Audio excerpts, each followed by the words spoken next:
ಈ ಚಾವಡಿ ತಿಂಗಳಿಗೆ ಒಂದ್ಸರಿ ನಾವು ಸೇರಬೇಕು ಅಂತ ಏನು ಲಿಖಿತವಾದಂಥ ಒಂದು ಒಪ್ಪಂದವನ್ನು ಮಾಡಿಕೊಂಡಿದ್ವಿ. ಅದಕ್ಕನುಗುಣವಾಗಿ ನಾವು ಇವತ್ತೆಲ್ಲರೂ ಕೂಡ ಇಲ್ಲಿ ಸಮಾವೇಶಗೊಂಡಿದ್ದೇವೆ. ಇವತ್ತು ನಾವು ಸ್ವಲ್ಪ ಮೂಲಕ್ಕೆ ಹೋಗ್ತಾ ಇದ್ದೇವೆ. ಅಂದರೆ ಅರ್ಥಶಾಸ್ತ್ರ ಸಾಕಷ್ಟು, ಆದರೆ ಮೂಲ ಕುಮಾರಪ್ಪನವರ ಅರ್ಥಶಾಸ್ತ್ರ ಹೇಗಿತ್ತು, ಅವರ ಚಿಂತನೆ, ಅದರ ಬಗ್ಗೆ ಈಗ ಪ್ರೊಫೆಸರ್ NG ಬಸವರಾಜರವರು ಸಾಕಷ್ಟು ಅದರ ಬಗ್ಗೆ, ಕುಮಾರಪ್ಪನವ್ರ ಬಗ್ಗೆ ಸಾಕಷ್ಟು ವಿಚಾರ ವಿಮರ್ಶೆ ಚಿಂತನ ಮಂಥನ ಮಾಡಿ ಸಾಕಷ್ಟು ತಿಳ್ಕೊಂಡಿದ್ದಾರೆ. ಅವರ ಬಗ್ಗೆ ಈಗ ಅವರು ನಮಗೆ ಕುಮಾರಪ್ಪನವರ ಅರ್ಥಶಾಸ್ತ್ರವನ್ನು ಸಂಪೂರ್ಣವಾಗಿ ಪರಿಚಯ ಮಾಡಿಕೊಡ್ಬೇಕು ಅಂತೇಳಿ ಕೇಳ್ಕೊಳ್ತಾ ಅವರನ್ನು ನಾನು ಈ ಸಂದರ್ಭದಲ್ಲಿ ಹೃತ್ಪೂರ್ವಕವಾಗಿ ಚಾವಡಿಗೆ ಸ್ವಾಗತಿಸ್ತಾ ಇದ್ದೇನೆ. ಈ ನನಗಿಬ್ರು ದಿಗ್ಗಜರು ನನಗೆ ಇದ್ದಾರೆ, ಪ್ರೊಫೆಸರ್ ಶ್ರೀಕಂಠರಾಜರು ಮತ್ತು ಶ್ರೀ ರೇಣುಕಾಚಾರ್ಯರವರು. ಅವರಿಬ್ಬರ ಮಾರ್ಗದರ್ಶನ ಈ ಒಂದು ಚಾವಡಿ ನಡೀತಾ ಇರೋದು ಬಹಳ ಸಂತೋಷ. ಅವರು ಇನ್ನೂ ವರ್ಷಗಳ ಕಾಲ ನಮಗೆ ಮಾರ್ಗದರ್ಶನ ಮಾಡಲಿ ಅಂತ ದೇವರಲ್ಲಿ ಪ್ರಾರ್ಥಿಸ್ಕೊಳ್ತಾ ನಾನು ಎಲ್ಲರೂ ಕೂಡ ಮತ್ತೊಮ್ಮೆ ಸ್ವಾಗತಿಸ್ತೇನೆ. ಆಪ್ತ ಕಾರ್ಯದರ್ಶಿಯಾಗಿ ಗುಜರಾತ್ ವಿದ್ಯಾಪೀಠದ ಪ್ರಾಧ್ಯಾಪಕರಾಗಿ ಹರಿಜನ ಪತ್ರಿಕೆ ಯಂಗ್ ಇಂಡಿಯಾ, ಅದಕ್ಕೆ ಗಾಂಧೀಜಿ ಹೊರಗಡೆ ಹೋದಾಗ ಅದರ ಸಂಪಾದಕರಾಗಿ ಮತ್ತೆ ಸಬರಮತಿ ಆಶ್ರಮದ ನಿರ್ವಾಹಕರಾಗಿ ತುಂಬ ಕೆಲಸ ಮಾಡಿದಾರೆ. ಅವರು ಹುಟ್ಟಿದ್ದು ಮಧುರೈನಲ್ಲಿ. ಅವ್ರ ತಂದೆ SD ಕಾರ್ನೆಲಿಯಸ್ ಅಂತ PWD ಅವರು ಕೆಲಸ ಕ್ಲರ್ಕ್ ಆಗಿರ್ತಾರೆ. ಅವ್ರ ತಾಯಿ ಎಸ್ತರ್ ರಾಜನಾಯಕಮ್ ಅಂತೇಳಿ ಮಧುರೈನಲ್ಲಿ ಕುಮಾರಪ್ಪ 1895ರಲ್ಲಿ ಹುಟ್ಟುತ್ತಾರೆ. ಅವರಿಗೆ 9ನೇ ಮಗ. ಅವರಿಗೆ ಬ್ರದರ್ಸು ಮತ್ತು ಸಿಸ್ಟರ್ಸ್ ಇರ್ತಾರೆ. ಅವರ ಬ್ರದರ್ಸ್ ಒಬ್ಬರು ಮಹಾರಾಜ ಕಾಲೇಜಲ್ಲಿ ಟೀಚರ್ಸ್ ಪ್ರೊಫೆಸರ್ ಆಗಿರ್ತಾರೆ ಅವ್ರ ಬ್ರದರು. ಆಮೇಲೆ ಇನ್ನೊಬ್ಬರವರು ಅಲ್ಲಿ ಬಾಂಬೆನಲ್ಲಿ ಟಾಟಾ ಇನ್ಸ್ಟಿಟ್ಯೂಟ್ ಆಫ್ ಸೋಷಿಯಲ್ ಸೈನ್ಸಸ್ನಲ್ಲಿ ಡೈರೆಕ್ಟರ್ ಆಗಿರ್ತಾರೆ. ಕೆಲವರು ಡಾಕ್ಟರ್ ಆಗಿರ್ತಾರೆ. ಬಡತನ ಅಂತಕ್ಕಂಥದ್ದು ಚಿಕ್ಕಮ್ಮ ಅವರು. ಕುಮಾರಪ್ಪನವರು ಪ್ರಾರಂಭದಲ್ಲಿ ಕಡಲೂರಲ್ಲಿ ಅವರು ವಿದ್ಯಾಭ್ಯಾಸ ಆಗುತ್ತೆ. ಆಮೇಲೆ ಇದಕ್ಕೆ ಚೆನ್ನೈಗೆ ಹೋಗ್ಬಿಟ್ಟಲ್ಲಿ ಇದು ಯುರೋಪಿಯನ್ ಅಂದರೆ ಇಂಗ್ಲೀಷ್ ಮೀಡಿಯಂ ಸ್ಕೂಲಲ್ಲಿ ಓದ್ತಾರೆ. ಆಮೇಲೆ ವೆಸ್ಲಿಯನ್ ಕಾಲೇಜ್ನಲ್ಲಿ ಅಲ್ಲಿ ಡಿಗ್ರಿ ಎಲ್ಲ ಮಾಡ್ತಾರೆ. ಅಲ್ಲಿ ಅವರಿಗೆ ತುಂಬ ಮಾನ್ಯತೆ ಸಿಗುತ್ತೆ. ಅಷ್ಟೊತ್ತಿಗಾಗಲೇ ಅವ್ರ ಅಣ್ಣ ಆಗಲೇ ಅಲ್ಲಿ ಅಮೆರಿಕದಲ್ಲಿ ಒಳ್ಳೆ ಕೆಲಸದಲ್ಲಿರ್ತಾರೆ. ಇಲ್ಲಿ ವೆಸ್ಲಿಯನ್ ಕಾಲೇಜಲ್ಲಿ ಓದಿದ್ಮೇಲೆ ಅವ್ರ ತಮ್ಮನ ಕರ್ಕೊಂಡು ಬಾಂಬೆಗೆ ಹೋಗಿ ಅಲ್ಲಿ ಚಾರ್ಟರ್ಡ್ ಅಕೌಂಟೆಂಟ್ CA ಅಲ್ಲಿ ಪಾಸ್ ಮಾಡ್ಕೊಬರ್ತಾರೆ. ಪಾಸ್ ಮಾಡ್ಕೊಬಂದು ಅಲ್ಲಿ ಬಂದಮೇಲೆ ಮತ್ತೆ ಅವರೆಲ್ಲ ಕರೀತಾರೆ ಅವರಿಗೆ. ಅವರಣ್ಣ ಅಲ್ಲಿ ಅಮೆರಿಕದಲ್ಲಿ ಇರ್ತಾರೆ. ಅವಾಗ ಇಲ್ಲಿಂದ ಅವರು ಭರತನ ಕರ್ಕೊಂಡು ಅಲ್ಲಿ ಬಿಗಿನಿಂಗ್ನಲ್ಲಿ ಇದರಲ್ಲಿ ಸಿರಾಕಸ್ ಯೂನಿವರ್ಸಿಟಿಯಲ್ಲಿ ಚಾರ್ಟರ್ಡ್ ಅಕೌಂಟೆನ್ಸಿ ಮ್ಯಾನೇಜ್ಮೆಂಟ್ ಹೋಗ್ತಾರೆ. ಆಮೇಲೆ ಕೊಲಂಬಿಯಾ ಯೂನಿವರ್ಸಿಟಿಯಲ್ಲಿ ಎಕನಾಮಿಕ್ಸ್ ಹೋಗ್ತಾರೆ. ಆ ಟೈಮ್ನಲ್ಲಿ ನಮ್ಮ ಟ್ಯಾಕ್ಸ್ ಎಕ್ಸ್ಪರ್ಟು ERA ಸೆಲಿಗ್ಮನ್ನು ಮತ್ತು ಇದು psychological and price theorist school of ಥಾಟ್ನಲ್ಲಿ ಹೆಸರು ಮಾಡಿರ್ತಕ್ಕಂಥ ಡಾವನ್ ಪೋರ್ಟು ಸಹ ಅಲ್ಲಿ ಕೊಲಂಬಿಯಾ ಯೂನಿವರ್ಸಿಟಿಯಲ್ಲಿ ಅಲ್ಲಿ ಪ್ರೊಫೆಸರ್ಸ್ ಆಗಿರ್ತಾರೆ. ಇವರಿಗೆ ಕೊಲಂಬಿಯಾ ಯೂನಿವರ್ಸಿಟಿಯಲ್ಲಿ ಇವರು MA ಎಕನಾಮಿಕ್ಸ್ ಓದ್ತಾರೆ. ಡಿಸ್ಟಿಂಕ್ಷನ್ ಎಲ್ಲ ಪಾಸ್ ಮಾಡ್ತಾರೆ. ಆಮೇಲೆ ಅಷ್ಟೊತ್ತಿಗಾಗಲೇ ಅವರು ಬಾಂಬೆ ಮುನ್ಸಿಪಲ್ ಕಾರ್ಪೊರೇಷನ್ ಮೇಲೆ ನಾನು PhD ಮಾಡಬೇಕು ಅಂತೇಳಿ ಸೆಲಿಗ್ಮನ್ ಅವ್ರಿಗೆ ಕೇಳ್ತಾರೆ. ಅದಕ್ಕಿಂತ ಮುಂದೆ ಇಂಡಿಯನ್ ಇದ್ರ ಬಗ್ಗೆ ನಾವು ಪಾವರ್ಟಿ ಬಗ್ಗೆ ಮಾಡಬೇಕು ಅಂತ ಕೇಳ್ತಾರೆ ಫಸ್ಟ್ ಅವರು.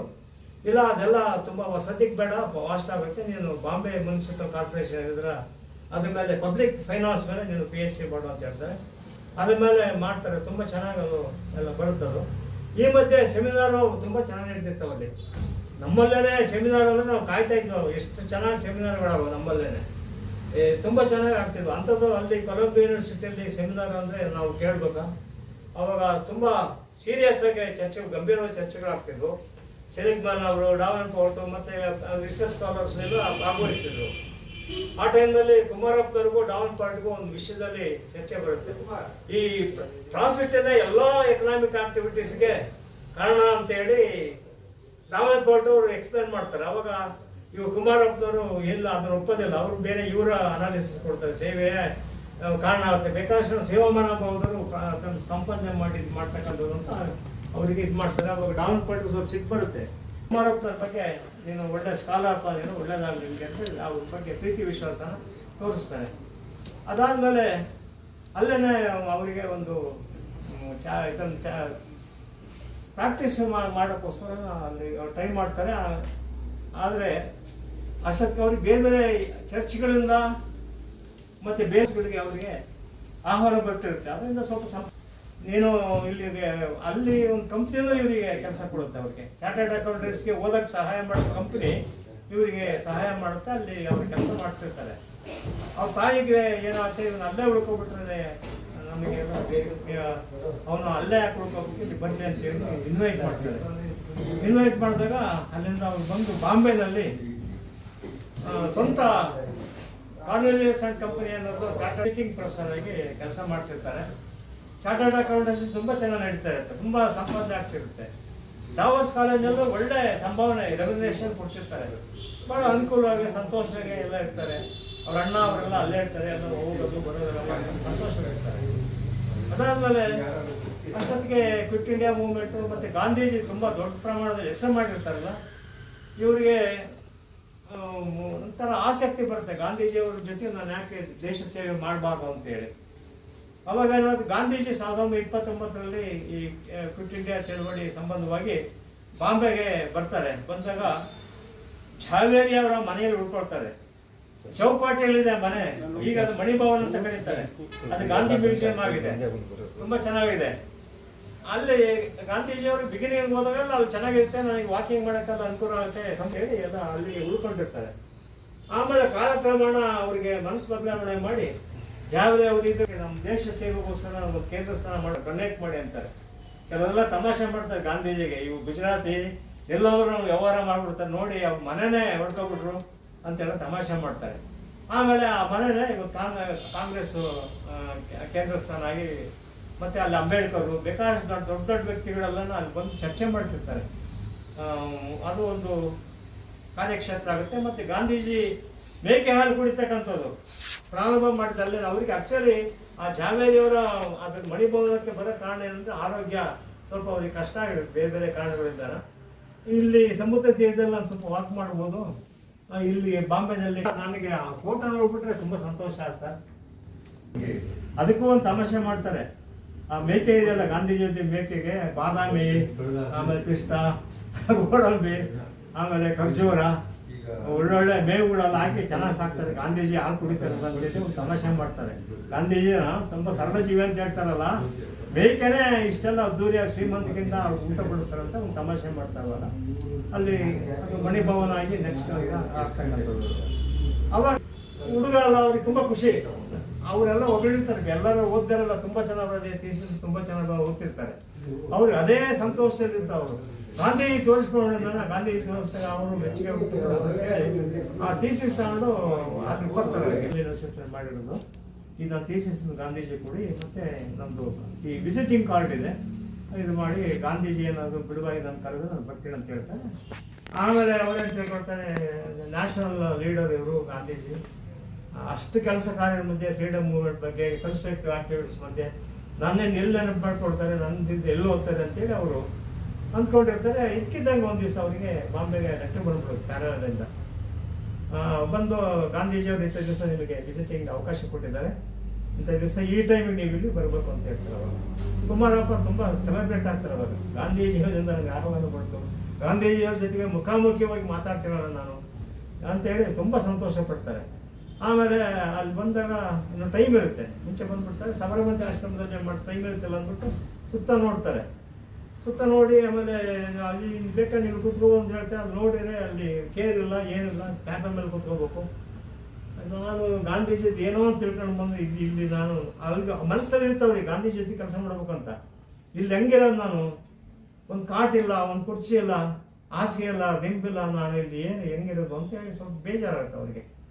ಆದ್ರೂ ಇಲ್ಲಿ ಅಂದ್ಬಿಟ್ಟೆ ಮಾಡ್ತಾರೆ. ಮತ್ತೆ ಗೆಸ್ಟ್ ಹೌಸಿಂದ ಹೊರಗಡೆ ಸ್ವಲ್ಪ ವಾಕ್ ಮಾಡ್ತಿರ್ತಾರೆ. ಅಲ್ಲೇ ಗಾಂಧೀಜಿ ಯಥಾ ಪ್ರಕಾರವಾದೊಂದು ರಂಗೋಟಿ ಇದು ಮೇಲ್ಗಡೆ ಪಂಚನ ಹಾಕಿರೋಲ್ಲ, ಅದರಲ್ಲಿ ನೂರ್ತಾ ಇರ್ತಾರೆ ಅವರು. ಆದರೆ ಇವರೇ ಕುಮಾರಪ್ಪ ಹೇಳ್ಕೊಳ್ತಾರೆ, ಅವರೇ ಗಾಂಧೀಜಿ ಅಂತ ನನಗೆ ಗೊತ್ತಿರಲಿಲ್ಲ. ನನಗೆ ಸುಮ್ಮನೆ ನೋಡಿದೆ ನಾನು. ಆಮೇಲೆ ಇನ್ನೂ ಟೈಮ್ ಇತ್ತು ಗಾಂಧೀಜಿ ಮೀಟ್ ಮಾಡೋಕ್ಕೆ. ಗಾಂಧೀಜಿ ಏನು ಮಾಡಿದ್ರು, ಅದು ಟೈಮ್ ಹತ್ರ ಬರ್ತಿದ್ದಂಗೆ ಗಡಿಯಾರ ನೋಡ್ಕೊಂಡಾಗ ನನ್ನ ಕಡೆ ಅವ್ರ ದೃಷ್ಟಿ ಬಿತ್ತು. ನೀವೇನಾ ಪ್ರೊಫೆಸರ್ ಕುಮಾರಪ್ಪನವರು ಅಂತ ಥೀಸಿಸ್ ಎಲ್ಲ ನೋಡಿದೆ, ಬನ್ನಿ ಅಂದ್ಬಿಟ್ಟು ಮಾತಾಡ್ತಾರೆ. ಅವಾಗ ಗಾಂಧೀಜಿಗೆ ಬನ್ನಿ ಒಳಗು ಅಂತ ಹೋಗ್ತಾರೆ. ಅಲ್ಲೋದ್ರೆ ಕುರ್ಚಿ ಇಲ್ಲ ಏನಿಲ್ಲ ಅವಾಗ ಅಂತಾರೆ, ಗೊತ್ತಿಲ್ಲ ಅಂತಾರೆ. ಕಾಕಾ ಕಾಲೇಕರ್ ಅವರು ಗುಜರಾತ್ ವಿದ್ಯಾಪೀಠದ ಕುಲಪತಿಗಳವರು ಅಂತ ಹೇಳ್ತಾರೆ. ಅವರು ಆಶ್ಚರ್ಯ ಬಿಡುತ್ತೆ ಅವ್ರಿಗೆ. ಅದು ಭಾರತಕ್ಕೆ ಏನಾದ್ರು ಸೇವೆ ಮಾಡಬೇಕು, ನಮ್ಮ ದೇಶದ ಬಡತನದ ನಿವಾರಣೆ ಮಾಡೋಕ್ಕೋಸ್ಕರ ನಾನು ಸಮೀಕ್ಷೆ ಮಾಡಬೇಕು ಅಂತೆಲ್ಲ ಹೇಳ್ತಾರೆ ಅವರು. ಆಮೇಲೆ ಕಾಲಕ್ರಮೇಣ ಏನಾಗುತ್ತೆ, ಅಲ್ಲೇ ಇರಬೇಕು ಅಂತ ಅಂದ್ಕೊಳ್ತಾರೆ.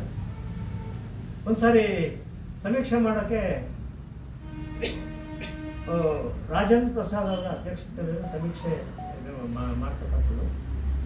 ಅಲ್ಲ, ಸರ್ದಾರ್ ವಲ್ಲಭಾಯ್ ಪಟೇಲ್ ಅವರ ಅಧ್ಯಕ್ಷತೆಯಲ್ಲಿ ಸಮೀಕ್ಷೆ ಮಾಡೋಕ್ಕೆ ಇದು ಮಾಡ್ತಾರೆ. ಕುಮಾರಪ್ಪನ ಅದಕ್ಕೆ ಬಿಡ್ತಾರೆ.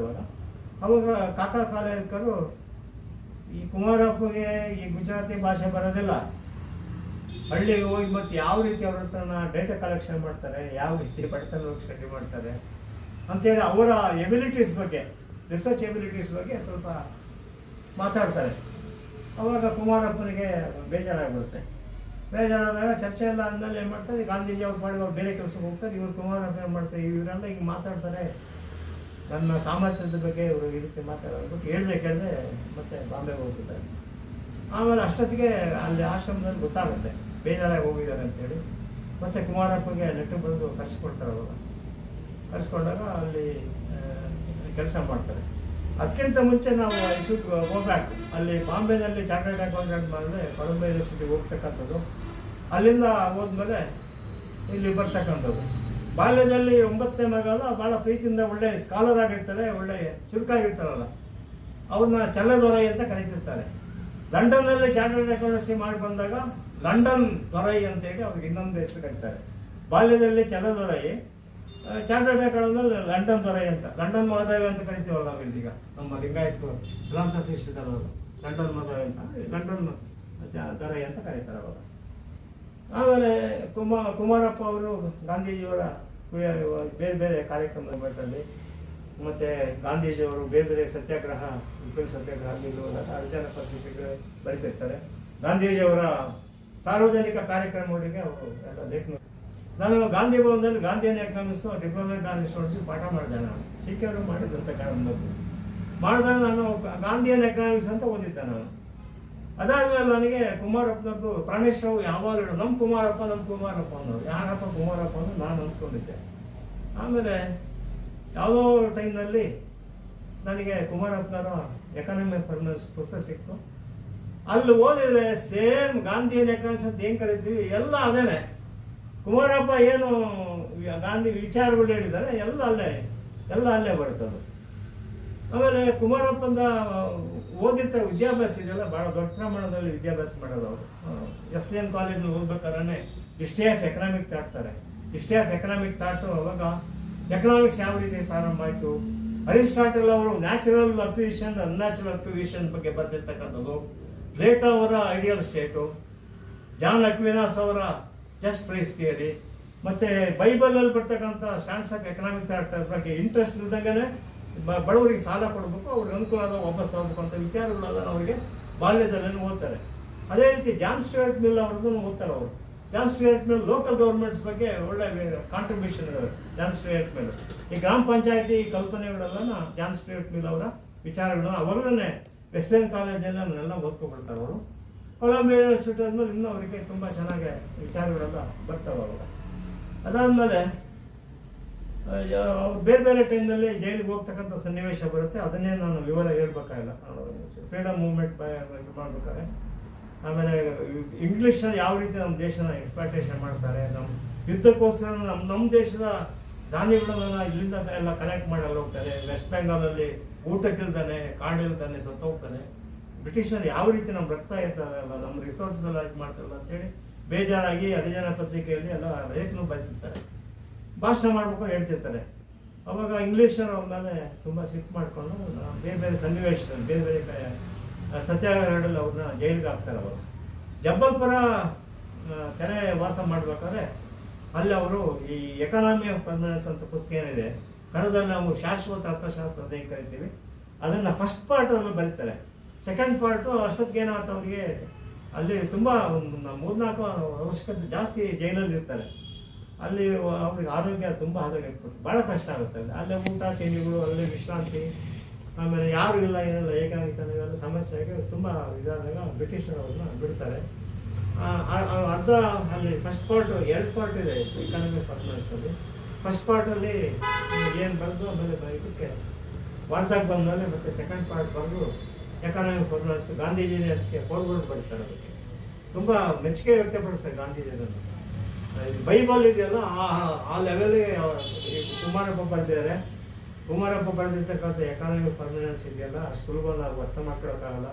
ಒಂದು ಸಾರಿ ಓದಬೇಕು, ಒಂದು ಸಾರಿ ಓದಿದ್ರೆ ಅರ್ಥವಾಗಲ್ಲ, 2ನೇ ಸಾರಿ ಓದಬೇಕು, 2ನೇ ಸಾರಿ ಓದಿ ಸ್ವಲ್ಪ ಅರ್ಥವಾಗುತ್ತೆ, 3ನೇ ಸಾರಿ ಓದಿದಾಗ ನಮಗೂ ಸ್ವಲ್ಪ ಒಂದು ಕ್ಲಿಯರ್ ಐಡಿಯಾ ಬರುತ್ತೆ ಅಂತ ಹೇಳ್ತಾರೆ. ಕುಮಾರಪ್ಪ ಅವರ ಎಕಾನಮಿಕ್ ಪರ್ಮನೆನ್ಸ್ ಹೆಗ್ಗಳಿಕೆ ಏನು ಅಂತಂದರೆ ಬ್ರಂಟ್ಲ್ಯಾಂಡ್ ಕಮಿಷನ್ ಏನಿದೆ ಯುನೈಟೆಡ್ ನೇಷನ್ಸ್ ಆರ್ಗನೈಸೇಷನ್ ಅವರು ಅಪಾಯಿಂಟ್ ಮಾಡಿ ಅರ್ಥಶಾಸ್ತ್ರ ಅಂತ ಇದನ್ನು ಸಸ್ಟೈನಬಲ್ ಡೆವಲಪ್ಮೆಂಟ್ ಅಂತ ಕಾನ್ಸೆಪ್ಟನ್ನು ಅವರು ಇದು ಮಾಡ್ಕೊಡ್ತಾರಲ್ಲ. ಅದಕ್ಕಿಂತ ಮುಂಚೆನೇ ನಮ್ಮ ಕುಮಾರಪ್ಪನವರು ಸಸ್ಟೈನಬಲ್ ಡೆವಲಪ್ಮೆಂಟ್ ಅಂತ ಕಾನ್ಸೆಪ್ಟನ್ನು ಅವರು ಅಭಿವೃದ್ಧಿ ಒಂದು ಹೆಗ್ಗಳಿಕೆ ಎಕಾನಮಿಕ್ ಪರ್ಮನೆನ್ಸ್. ಕುಮಾರಪ್ಪನವ್ರನ್ನ ಬೇರೆ ಬೇರೆ ಇದರಲ್ಲಿ ಗಾಂಧೀಜಿಯವರ ಕಟ್ಟವಾಡು ಅಂತ ಹೇಳ್ತಾರೆ, ಗಾಂಧಿನ ಎಕನಾಮಿಕ್ ಫಿಲಾಸಫಿ ಎಕ್ಸ್ಪರ್ಟ್ ಇವರು ಅಂತ ಬೇರೆ ಕರೀತಾರೆ. ಅದೇ ರೀತಿ ಗ್ರೀನ್ ಎಕನಾಮಿಸ್ಟ್ ಅಂತ ಕರೀತಾರೆ. ಅವರು ಫಸ್ಟ್ ಪ್ರಕೃತಿ ಮತ್ತು ದೇವರ ಬಗ್ಗೆ ಭಾಳ ಅವ್ರಿಗೆ ಭಕ್ತಿ ಅವರಿಗೆ. ಇವತ್ತು ನಾವೆಲ್ಲ ಯಾರು ಶಾಶ್ವತವಾಗಿರೋದಿಲ್ಲ ಈ ಭೂಮಿ ಮೇಲೆ, ದೇವ್ರು ಮಾತ್ರ ಅವನು ಮೃತ್ಯುಂಜಯ, ಯಾವಾಗಲೂ ನಾವು ಶಾಶ್ವತವಾಗಿರ್ತಾನೆ ಅಂತ ಹೇಳ್ತಾರೆ. ಪ್ರಕೃತಿ ಬಗ್ಗೆ ಒಂದು ಚಾಪ್ಟರ್ ಫಸ್ಟೇ ಬರೀತಾರೆ. ಅಂದರೆ ಪ್ರಕೃತಿ ಅಂತಕ್ಕಂಥದ್ದು ತುಂಬ ಚೆನ್ನಾಗಿ ತಾನಾಗಿ ಬೆಳೆಯುತ್ತೆ, ತಾನಾಗಿ ಸೃಷ್ಟಿಯಾಗುತ್ತೆ. ಅದನ್ನು ನಾವು ಯಾವ ರೀತಿ ಬ್ರೇಕ್ ಮಾಡ್ಬೋದು, ಏನು ಸೈಕಲ್ ಇದೆ, ನ್ಯಾಚುರಲ್ ಸೈಕಲ್ ಇದೆ, ಆ ಸೈಕಲನ್ನು ನಾವು ಯಾರು ಡಿಸ್ಟರ್ಬ್ ಮಾಡ್ಬೋದು ಪ್ರಕೃತಿದು. ಈಗ ಒಂದು ಗಿಡ ಇರುತ್ತೆ, ಆ ಗಿಡದಲ್ಲಿ ಅದು ಈಚಾಗುತ್ತೆ, ಹೂವಾಗುತ್ತೆ, ಕಾಯಾಗುತ್ತೆ, ಹಣ್ಣಾಗುತ್ತೆ, ಹಣ್ಣಾದಾಗ ಕೆಳಗೆ ಬೀಳುತ್ತೆ, ಮತ್ತೆ ಅದು ಗಿಡ ಉಟ್ಕೊಳ್ಳುತ್ತೆ. ಈ ರೀತಿ ಪ್ರಕೃತಿ ತಾನಾಗಿ ಮರುಸೃಷ್ಟಿ ಆಗುತ್ತೆ, ಮತ್ತು ಅದ್ಭುತವಾಗಿ ಬೆಳೆಯುತ್ತೆ. ಅದನ್ನು ನಾವೇನಾದರೂ ಡಿಸ್ಟರ್ಬ್ ಮಾಡಿದರೆ ನಾವು ಪ್ರಕೃತಿ ನಮಗೆ ತೊಂದರೆ ಆಗುತ್ತೆ, ನಮಗೆ ತೊಂದರೆ ಆಗುತ್ತೆ ಅಂತ ಹೇಳ್ತಾರೆ. ಸೇವಾ ಮನೋಭಾವನೆ ಅವರು ಹೈಲೈಟ್ ಮಾಡ್ತಾರವರು. ಅದಾದಮೇಲೆ ಕುಮಾರಪ್ಪನವರು ಪ್ರಕೃತಿಯ ಆರ್ಥಿಕ ವಿಧಾನಗಳ ಬಗ್ಗೆ ಬರೀತಾರೆ. 5 ಆರ್ಥಿಕ ವಿಧಾನಗಳು ಕುಮಾರಪ್ಪ ಬರೆದ. ಅಂದರೆ ನಮ್ಮ ಪ್ರಕೃತಿಯ ಆರ್ಥಿಕ ವಿಧಾನ ಯಾವ ರೀತಿ ಇದೆ ಅನ್ನೋದನ್ನು ನಾವೇ ಅರ್ಥ ಮಾಡ್ಕೊಬೇಕಂತ ಹೇಳ್ತಾರೆ. ಮೊದಲೇದು ಪ್ಯಾರಾಸೈಟಿಕ್ ಎಕಾನಮಿ, ಮತ್ತು ಟೈಗರ್ ಎಕಾನಮಿ ಅಂತ ಕರಿತೀವಿ, ಟಾಬರ್ಸ್ ಎಕಾನಮಿ ಅಂತ ಕರಿತೀವಿ. ಟೈಗರ್ ಎಕಾನಮಿ ಅಂತಂದ್ರೆ ಏನಂತಂದರೆ ಅದು ಅರಣ್ಯದಲ್ಲಿರ್ತಕ್ಕಂಥ ಪ್ರಾಣಿಗಳನ್ನ ಬೇಟೆಯಾಡಿ ತಿಂದ್ಬಿಡುತ್ತೆ, ಹೊಟ್ಟೆ ತುಂಬ ತಿನ್ನುತ್ತೆ. ಅದು ಹೊಟ್ಟೆ ತುಂಬಿಸ್ಕೊಡುತ್ತೆ, ಅದು ಜೀವ ಉಳಿಸ್ಕೊಡುತ್ತೆ, ಬದುಕುತ್ತೆ ಅದು. ಆದರೆ ಒಂದು ಪ್ರಾಣಿ ಸತ್ತೋಗ್ಬಿಡುತ್ತಲ್ಲ, ಅದು ತನಗೋಸ್ಕರ ಅದು ಊಟ ಮಾಡಿ ಬದುಕುತ್ತೆ ಅಷ್ಟೇ, ಇನ್ನೊಂದು ಪ್ರಾಣಿನ ಅದು ಸಾಯಿಸುತ್ತೆ. ಅದರಿಂದ ಇದು ಬೆನಿಫಿಷಿಯರಿ ಆಗುತ್ತೆ. ಅವರು ಇವರಿಗೆ ಊಟ ಕೊಟ್ಟಿರ್ತಕ್ಕಂಥ ಪ್ರಾಣಿ ಸತ್ತೋಗುತ್ತೆ. ಅದನ್ನು ಪ್ಯಾರಾಸೈಟಿಕ್ ಎಕಾನಮಿ ಅಂದರೆ ಪರಾವಲಂಬಿ ಆರ್ಥಿಕ ವ್ಯವಸ್ಥೆ ಅಂತ ಕರೀತಾರೆ, ಬೇರೆಯವ್ರನ್ನ ತಿಂದು ಬದುಕ್ತಕ್ಕಂಥದ್ದು ಅಂತೇಳಿ. ಇನ್ನೊಂದು ಪ್ರಿಡೇಟರಿ ಎಕಾನಮಿ ಅಂತೇಳಿ, ಪ್ರಿಡೇಟರಿ ಎಕಾನಮಿಯಲ್ಲಿ ಮತ್ತೆ ಕುಮಾರಪ್ಪನವರೇ ಉದಾಹರಣೆ ಏನು ಕೊಡ್ತಾರೆ ಅಂದರೆ ಕುರಿ ಮತ್ತು ಹುಲಿ ಉದಾಹರಣೆ ಕೊಡ್ತಾರೆ. ಕುರಿ ಮರಿ ಪಾಪ ಭಾಳ ಮುಗ್ಧವಾದ ಪ್ರಾಣಿ, ಅದು ತನ್ನ ಪಾಡಿ ತಾನು ಹುಲ್ಲನ್ನು ತಿನ್ನುತ್ತೆ, ತನ್ನ ಪಾಡಿ ತಾನು ನೀರು ಕುಡಿಯುತ್ತೆ, ತನ್ನ ಪಾಡಿ ತಾನಿರುತ್ತೆ. ಹುಲಿ ಅದನ್ನು ತಿಂದಾಕ್ಬಿಡುತ್ತೆ ಅಂತ ಹೇಳ್ತಾರೆ. ಅದನ್ನು ಪ್ರಿಡೇಟರಿ ಎಕಾನಮಿ ಅಂತಕ್ಕಂಥದ್ದು. ಆಮೇಲೆ ನೆಕ್ಸ್ಟ್ ಇನ್ನೊಂದು ಈ ಜೇನುಗೂಡಿಗೆ ಸಂಬಂಧ ಬಿ ಎಕಾನಮಿ ಅಂತಕ್ಕಂಥ ಒಂದು ಎಕ್ಸ್ಪ್ಲೇನ್ ಮಾಡ್ತಾರೆ. ಬಿ ಎಕಾನಮಿ ಅಂತ ಬಿ ಎಕಾನಮಿ ಸಂಗ್ರಹಿಸೋದು. ಬಿ ಎಕಾನಮಿಲಿ ಏನು ಮಾಡ್ತಾರೆ ಅಂತಂದರೆ ಜೇನುಗಳು 10 ಕಿಲೋಮೀಟ್ರ್ 100 ಕಿಲೋಮೀಟ್ರ್ ಹೋಗಿ ಒಂದೊಂದು ಹೂವಿನಿಂದಲೂ ನೆಕ್ಟರನ್ನು ಕಲೆಕ್ಟ್ ಮಾಡಿ ಟ್ಯೂಬಲ್ಲಿ ಇಟ್ಕೊಬಂದು ಜೇನುಗೂಡಲ್ಲಿ ಅದನ್ನು ಇಟ್ಬಿಡ್ತವೆ. ಅದರಿಂದ ಏನಾಗುತ್ತೆ, ರೈತರ ಬೆಳೆಯಲ್ಲಿ ಆ ರೀತಿ ಇದನ್ನು ಪರಾಗಸ್ಪರ್ಶ ಆಗುತ್ತೆ, ಬೆಳೆ ಬೆಳೀತವೆ. ಅರಣ್ಯದಲ್ಲಿರ್ತಕ್ಕಂಥ ಕೆಲವು ಹಣ್ಣಿನ ಗಿಡಗಳು ಅವು ಇದನ್ನು ಪರಾಗಸ್ಪರ್ಶ ಆಗಿ ಪಾಲಿನೇಷನ್ ಆಗಿ ಅವು ಸಹ ಫಲ ಕೊಡ್ತವೆ. ಜೇನು ತುಪ್ಪನ ಕಲೆಕ್ಟ್ ಮಾಡ್ಕೊಬಿಡುತ್ತೆ, ಜೇನು ಗೂಡಲ್ಲಿ ಇಡುತ್ತೆ. ಅದೇ ರೀತಿ ಅದು ಅದರಿಂದ ಒಂದು ಸಮಾಜಕ್ಕೆ, ಪ್ರಕೃತಿಗೆ, ಜೀವಿಗಳಿಗೆ ಜೇನುತುಪ್ಪ ಸಿಗುತ್ತೆ, ಮೇಣ ಸಿಗುತ್ತೆ, ಮೇಣದಿಂದ ಎಷ್ಟು ಔಷಧಿ ಆಗುತ್ತೆ ಅಂತೇಳಿ ಬಿ ಎಕಾನಮಿ ಅಂತಕ್ಕಂಥದ್ದನ್ನು ಎಕ್ಸ್ಪ್ಲೇನ್ ಮಾಡ್ತಾರೆ. ಎಕಾನಮಿ ಆಫ್ ಗ್ರಿಗೇಷನ್ ಅಂತ ಕರೀತಾರೆ. ಇನ್ನೊಂದು ಎಕಾನಮಿ ಆಫ್ ಗ್ರಿಗೇಷನ್ ಅಂದರೆ ಈ ಜೇನು ಬಿ ಹನಿ ಬೀಸ್ ಏನಿದ್ದಾವೆ ಅವು ಜೇನುತುಪ್ಪನ ಕಲೆಕ್ಟ್ ಮಾಡ್ಕೊಬಿಡ್ತವೆ. ಕಲೆಕ್ಟ್ ಮಾಡ್ಬೇಕಾದ್ರೆ ಹೊಟ್ಟೆ ತುಂಬ ಮತ್ತೆ ನೆಕ್ಟರ್ನ ಕನ್ಸ್ಯೂಮ್ ಮಾಡ್ತವೆ. ಆಮೇಲೆ ಹೊಟ್ಟೆ ತುಂಬ ಆದಮೇಲೆ ಅದು ತಂದ್ಬಿಟ್ಟು ಜೇನುಗೂಡಲ್ಲಿ ಕಟ್ತಾರೆ. ಜೇನುಗೂಡಲ್ಲಿ ಇರ್ತಕ್ಕಂಥ ಹೊಸ ಮರಿಗಳು ಇರ್ತಾವಲ್ಲ ಅದನ್ನು ತಿಂತವೆ. ಇವು ತಂದು ಹಾಕಿ ಅಲ್ಲಿ ತಿಂತಾರೆ. ಆಮೇಲೆ ಒಂದು ಸ್ಟೇಜ್ನಲ್ಲಿ ನೆಕ್ಸ್ಟು ಯಾವಾಗ ನೆಕ್ಟರ್ ಸಿಗೋದಿಲ್ಲ ಆ ಟೈಮಲ್ಲಿ ಅದನ್ನು ಎಲ್ಲರೂ ಸಹ ಆ ಜೇನುತುಪ್ಪ ಯೂಸ್ ಮಾಡ್ತಕ್ಕಂಥದ್ದು ಎಕಾನಮಿ ಆಫ್ ಗ್ರಿಗೇಷನ್ ಅಂತ ಕರೀತಾರೆ. ಗ್ರಿಗೇಷನ್ ಅಂತೇಳಿ, ಗ್ರಿಗೇಷನ್ ಅಂದರೆ ಫ್ಯೂಚರ್ ಇದಕ್ಕೆ. ಆಮೇಲೆ ಬಿ ಎಕಾನಮಿ ಅನ್ನೋದನ್ನು ಎಕಾನಮಿ ಆಫ್ ಎಂಟರ್ಪ್ರೈಸ್ ಅಂತಲೂ ಕರೀತಾರೆ. ಎಕಾನಮಿ ಆಫ್ ಎಂಟರ್ಪ್ರೈಸ್ ಅಂತ ಕರೀತಾರೆ. ಎಕಾನಮಿ ಆಫ್ ಎಂಟರ್ಪ್ರೈಸ್ ಯಾಕೆ ಕರೀತಾರೆ ಅಂದರೆ ಜೇನುಗೂಡನ್ನು ಅದನ್ನು ಕಟ್ತಕ್ಕಂಥದ್ದು, ಸಣ್ಣ ಮೇನ ದೇಹದಲ್ಲಿ ಇರ್ತಕ್ಕಂಥ ಮೇಣ ಹಾಕಿಬಿಟ್ಟು ಅದನ್ನು ಕಟ್ಟಬೇಕಾದ್ರೆ ಎಷ್ಟೊಂದು ಟೈಮ್ ಆಗುತ್ತೆ. 100 ಕಿಲೋಮೀಟರ್ ಹೋಗಿ ಜೇನುತುಪ್ಪ ಕಲೆಕ್ಟ್ ಮಾಡ್ಕೋಬೇಕು. ಉದ್ಯಮಶೀಲ ಆರ್ಥಿಕ ವ್ಯವಸ್ಥೆ ಅಂತ ಕರೀತಾರೆ. ಎಕಾನಮಿ ಆಫ್ ಎಂಟರ್ಪ್ರೈಸ್ ಅಂತಲೂ ಕರೀತಾರೆ, ಬಿ ಎಕಾನಮಿ ಅಂತ ಕರೀತಾರೆ. ಅದಾದಮೇಲೆ ಗ್ರಿಗೇಷನ್ ಅಂದರೆ ಮುಂದಕ್ಕೆ ಫ್ಯೂಚರಿಗೆ ಏನು ಆಹಾರ ಬೇಕಲ್ಲ ಅದು ಜೇನುಗೂಡಲ್ಲಿ ಆಹಾರ ಸಂಗ್ರಹಣೆ ಮಾಡ್ತಕ್ಕಂಥ ಕೆಲಸನ ಎಕಾನಮಿ ಆಫ್ ಗ್ರಿಗೇಷನ್ ಅಂತ ಕರೀತಾರೆ. ಆಮೇಲೆ ಇದು ಮಂಕಿ ಎಕಾನಮಿ ಬಗ್ಗೆ ಅವ್ರು ಹೇಳ್ತಾರೆ. ಮಂಕಿ ಎಕಾನಮಿ ಅಂತಕ್ಕಂಥ ಅದೇ ಮಂಕಿ ಎಕಾನಮಿ ಬರುತ್ತಲ್ಲಿ. ಇದರಲ್ಲಿ ಯಾವಾಗ ಎರಡನೇದಾಗಿ ಬರುತ್ತಲ್ಲ, ಎರಡನೇದ್ರಲ್ಲಿ ಹುಲಿ ಅದಾಯ್ತು. ಇದು ಮಂಕಿ ಎಕಾನಮಿ ಅಂತಕ್ಕಂಥದ್ದು ಪ್ರೆಡೇಟರಿನೇ ಬರುತ್ತೆ ಅಂತ ಕಾಣ್ತದೆ. ಪ್ರೆಡೇಟರಿ ಬರಲ್ಲ, ಮಂಕಿ ಎಕಾನಮಿ ಪ್ರೆಡೇಟರಿ ಬರಲ್ಲ. ಮಂಕಿ ಎಕಾನಮಿ ಅಂತಲೇ ಕರೆಯೋಣ ಅದನ್ನು. ಮಂಕಿ ಎಕಾನಮಿ ಇದೆಯಲ್ಲ ಅದು, there should be 2%. Monkey economy ಅಂತಕ್ಕಂಥದ್ದು ಏನು ಮಾಡುತ್ತಂದ್ರೆ ತನಗೆ ಬೇಕಾದ ವಸ್ತುಗಳನ್ನು ತಿನ್ನುತ್ತೆ. ಅದು ಕೆಲವನ್ನ ಕಿತ್ತಾಕ್ಬಿಡುತ್ತೆ. ನಾವು ಈಗ ನಮ್ಮ ಮನೆಯಲ್ಲೂ ನಾವು ಅನುಭವ ಆಗುತ್ತೆ. ಕೆಲವರೆಲ್ಲ ಯಾಕೆ ನೀವು ಕೈ ತೋಟ ಮಾಡಿ ಅಂತ ನೂತನ ಜೊತೆಗೆ ಅವರು ಮುಖ್ಯವಾದ ಉದ್ದೇಶ ಏನಂತಂದ್ರೆ ಸ್ವಾತಂತ್ರ್ಯ ಹೋರಾಟ ಒಂದು, ಕನ್ಸ್ಟ್ರಕ್ಟಿವ್ ಪ್ರೋಗ್ರಾಮ್ ಎರಡನೇದು, employment creation for Young generation ಬಹಳ ಅವರು ಗಮನ ಕೊಡ್ತಾ ಇದ್ದಾರೆ. ಹೆಂಗೆ ನಾವು ಎಕ್ಸ್ಪ್ಲಾಯ್ಟೇಷನ್ದಾಗೆ ಬಂಡವಾಳಶಾಹಿ ರಾಷ್ಟ್ರಗಳು ಯಾವ ರೀತಿ ಎಕ್ಸ್ಪ್ಲಾಯ್ಟೇಷನ್ ಮಾಡ್ತಾರೆ ಆ ರೀತಿ ಅಲ್ಲ, ನಾವು ಎಲ್ಲರಿಗೂ ಅನುಕೂಲ ರೀತಿಯಲ್ಲಿ ನಾವು ಎಂಪ್ಲಾಯ್ಮೆಂಟ್ ಸೃಷ್ಟಿ ಮಾಡ್ಬೇಕು ಅಂತ ಹೇಳ್ತಾರೆ. ಅಂದರೆ ನ್ಯಾಚುರಲಿ ಡಿಸೆಂಟ್ರಲೈಸ್ ಇಂಡಸ್ಟ್ರೀಸೇ ಅದರಲ್ಲಿ ಅನುಮಾನ ಏನಿಲ್ಲ. ಅದನ್ನು small scale industry, cottage industry, decentralise industry. ಅಂದರೆ ಅವ್ರೇನು ಹೇಳ್ತಾರೆ, ಸುಮ್ಮನೆ ದೂರದಿಂದ ರಾ ಮೆಟೀರಿಯಲ್ಸ್ ತರ್ತಕ್ಕಂಥದ್ದು, ಇಲ್ಲಿ ಉತ್ಪನ್ನ ದೂರ ಕಳಿಸೋದು ಮಾಡೋದು ಬೇಡ. ಲೋಕಲ್ ಆಗಿ ಏನು ರೈತರು ಬೆಳೀತಾರೆ ಅಲ್ಲೇನೆ ಅದನ್ನು, ಈಗ ಉದಾಹರಣೆಗೆ ಕಡ್ಲೆಕಾಯಿ ಬೆಳಿತೀವಿ ನಾವು. ಕಡ್ಲೆಕಾಯಿ ಬೆಳೆದಿದ್ದನ್ನು ಅಲ್ಲೇನೆ ಅವನು ರೈತರಿಂದ ನೀವು ಮಿಲ್ ಅಲ್ಲಿ ಮಾಡಬೇಕು, ಗಾಣದ ಎಣ್ಣೆ ಮಾಡ್ಕೊಂಡು ಅಲ್ಲಿ ಎಣ್ಣೆನ ಲೋಕಲ್ ಇವರಿಗೆ ಮಾಡ್ಬೇಕು. ಅವರು ದನ ಕರುಗಳಿಗೆ ಹಿಂಡಿ ಸಿಕ್ತು, ಆಮೇಲೆ ಶುದ್ಧವಾದ ಎಣ್ಣೆ, ಅಡುಗೆ ಎಣ್ಣೆ ಇವರಿಗೆ ಇಲ್ಲಿ ಸಿಕ್ತು. ರೈತ ಕಡ್ಲೆಕಾಯಿ ಬೆಳೆದ ರೈತನಿಗೆ ಮಾರ್ಕೆಟ್ ಸಿಕ್ತು, ಆರೋಗ್ಯ ಸೃಷ್ಟಿ ಆಯಿತು, ಮತ್ತು ಹಾಲನ್ನು ಉತ್ಪಾದನೆ ಈ ರೀತಿ ನಾವು ಲೋಕಲ್ ಮೆಟೀರಿಯಲ್ಸ್ ಏನಿದ್ರೆ ಅದನ್ನು ನಾವು ಯೂಸ್ ಮಾಡ್ಬೇಕು. ನಾವು ದೊಡ್ಡ ಪ್ರಮಾಣದ ಕೈಗಾರಿಕೆಗಳು ಯಾವುದು ತೀರಾ ಅಗತ್ಯ ಇದೆ ಅಂತ ದೊಡ್ಡ ಪ್ರಮಾಣದ ಕೈಗಾರಿಕೆ ನಾವು ಮಾಡ್ಬೇಕು ನಾವು ಅಂತ ಹೇಳ್ತಾರೆ. ಡಿಸೆಂಟ್ರಲೈಸ್ ಬಗ್ಗೆ ತುಂಬ ವಿವರವಾಗಿ ಬರೀತಾರೆ ಅವರು ಅದ್ರ ಬಗ್ಗೆ. ಡಿಸೆಂಟ್ರಲೈಸ್ ಇಂಡಸ್ಟ್ರೀಸ್ ಒಂದರಿಂದ ಒಂದು ಉಪಯೋಗ ಆಗುತ್ತೆ ಅಂತ ಹೇಳ್ತಾರೆ ಅವರು.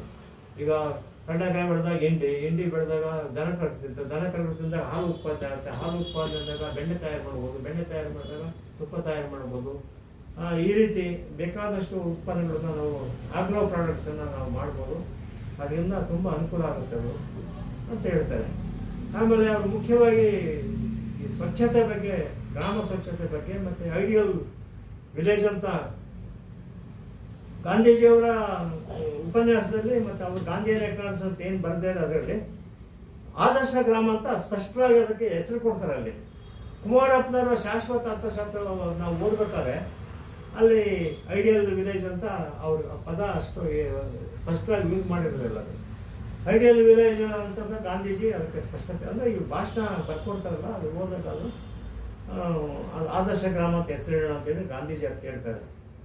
ಅದನ್ನು ನೈಯಿಕ ತಾಲೀಮ್ ಅಂತಕ್ಕಂಥದ್ದು ಅವೆಲ್ಲ ಆದರ್ಶ ಗ್ರಾಮದಲ್ಲಿ ಬರ್ತವೆ. ಒಂದು ಆದರ್ಶ ಗ್ರಾಮ ಅಂತಂದರೆ ಅಲ್ಲಿ ವಾಸ ಮಾಡ್ತಕ್ಕಂಥ ಜನಗಳು ತುಂಬ ಕಲ್ಚರ್ಡ್ ಆಗಿರ್ತಾರೆ, ಸುಸಂಸ್ಕೃತರಾಗಿರ್ತಾರೆ, ಜ್ಞಾನಿಗಳಾಗಿರ್ತಾರೆ, ಇಂಟೆಲಿಜೆಂಟ್ ಆಗಿರ್ತಾರೆ, ಸಂಗೀತಗಾರರಿರ್ತಾರೆ, ಸೇವಾ ಮನೋಭಾವ ಇರ್ತಾರೆ. ಆದರ್ಶ ಗ್ರಾಮದಲ್ಲಿ ಒಂದು ಊರಿನ ಮನೆಗಳೆಲ್ಲ ಕ್ಲೀನ್ ಸಾಲ್ಗೆ ಮನೆ ಇರ್ತವೆ, ಎಲ್ಲ ಮನೆಗಳು ಸ್ವಚ್ಛವಾಗಿರ್ತವೆ, ಎಲ್ಲ ಮನೆ ಕಿಟಕಿ ಬಾಗಿಲು ತೆಗೆದು ಎಲ್ಲರೂ ಸಹ ಸ್ವಚ್ಛವಾದ ಗಾಡಿ ಸೇವನೆ ಮಾಡ್ತಿರ್ತಾರೆ, ಚರಂಡಿಗಳು ಎಲ್ಲ ಸ್ವಚ್ಛವಾಗಿರ್ತವೆ.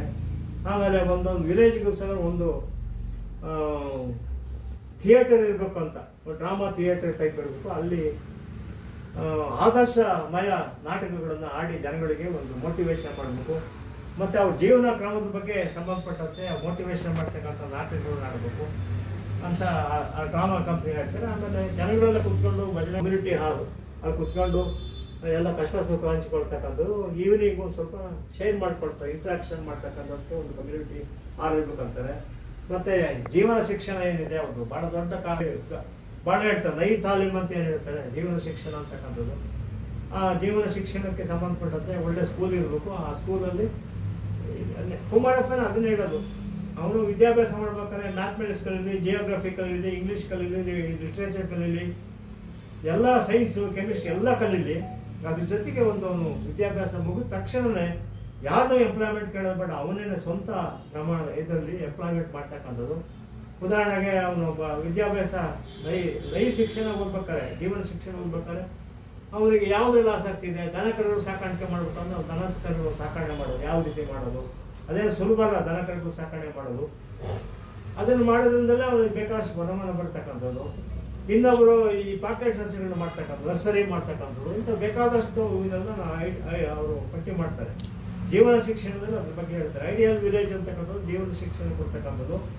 ಅಲ್ಲಿ ಗ್ರೂಪ್ ಆಫ್ ಯಂಗ್ಸ್ಟರ್ಸ್, ನಮ್ಮ ಶ್ರೀನಾಥ್ ಇದ್ದಾನೆ, ಅವನು ಸೇವಾ ಮನೋಭಾವ, ಕಷ್ಟ ಅಂದರೆ ಹೋಗ್ಬಿಟ್ಟು ಸೇವೆ ಮಾಡ್ತಾರೆ, ಅವರು ಈಗಲೂ ಮಾಡ್ತಾರೆ, ತೊಂದರೆಯಲ್ಲಿರೋರಿಗೆ ಏನು ಹೇಳಿದ್ರು ಅಂತ ಒಂದು ಗ್ರೂಪ್ ಆಫ್ ಯಂಗ್ಸ್ಟರ್ಸನ್ನು ನಾವು ಮಾಡಬೇಕು. ಹಳ್ಳಿಯಲ್ಲಿ ಅಶಕ್ತರಿಗೆ, ಡಿಸೇಬಲ್ಡ್ ಯಾರಿರ್ತಾರೆ ಸಹಾಯ ಮಾಡ್ತಕ್ಕಂಥ ಒಂದು ಗ್ರೂಪ್ ಆಫ್ ಯಂಗ್ಸ್ಟರ್ಸ್ ಇರಬೇಕು ಅಂತೇಳಿ ಅಲ್ಲಿ ಐಡಿಯಲ್ ವಿಲೇಜ್ ಇರುತ್ತೆ ಅಂತ. ಐಡಿಯಲ್